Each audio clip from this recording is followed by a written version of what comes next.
আলু দিয়ে মোরলা মাছের এরকম কষা কষা রান্না আমাদের বাঙালিদের অত্যন্ত প্রিয়। বর্ষাকালে এই রকম রান্না যদি গরম গরম পাওয়া যায় তাহলে ভাতের সাথে বোধহয় আর কিছু লাগে না। আলুটা আমরা ভেজে রেখেছি, এর সাথে আমরা কাঁচা লঙ্কা, কালো জিরে আর আদা কুচোনো, মোরলা মাছগুলো ভেজে রেখেছি, পেঁয়াজ কুচি আর টমেটো কুচি। আমরা সর্ষের তেল নিয়েছি, আপনারা সাদা তেলে করতে পারেন, তবে সর্ষের তেলে করলে কিন্তু রান্নাটার স্বাদ সবথেকে ভালো হয়। এর উপর আমরা কালো জিরেটা দিয়ে দেব।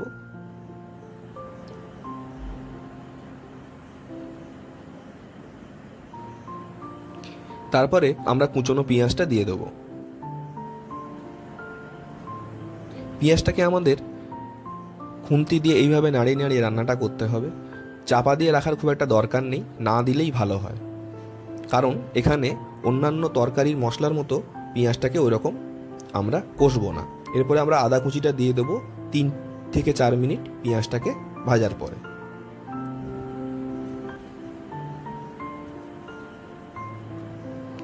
আরও 1-2 মিনিট পরে আমরা টমেটো কুচিগুলো দিয়ে দেবো। টমেটো কুচিটা দিয়ে আমাদের কিন্তু ভালোভাবে নাড়িয়ে নাড়িয়ে রান্নাটা করতে হবে।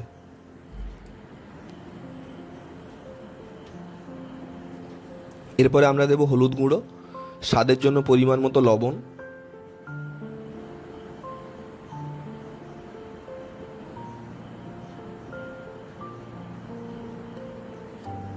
রঙের জন্য দেব কাশ্মীরি লঙ্কার গুঁড়ো আর জিরে ধনে গুঁড়ো, সঙ্গে কিছুটা মৌরি গুঁড়ো আর কাঁচা লঙ্কা।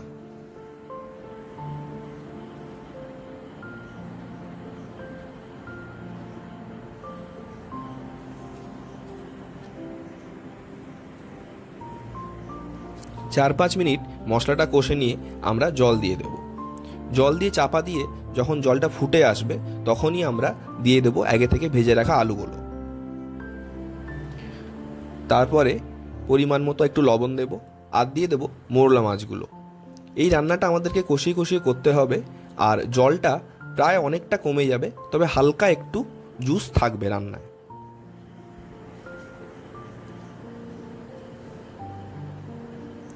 5-7 মিনিট এইভাবে কষিয়ে নেওয়ার পরে আমরা চাপা দিয়ে আরও 5-6 মিনিট রান্না করব।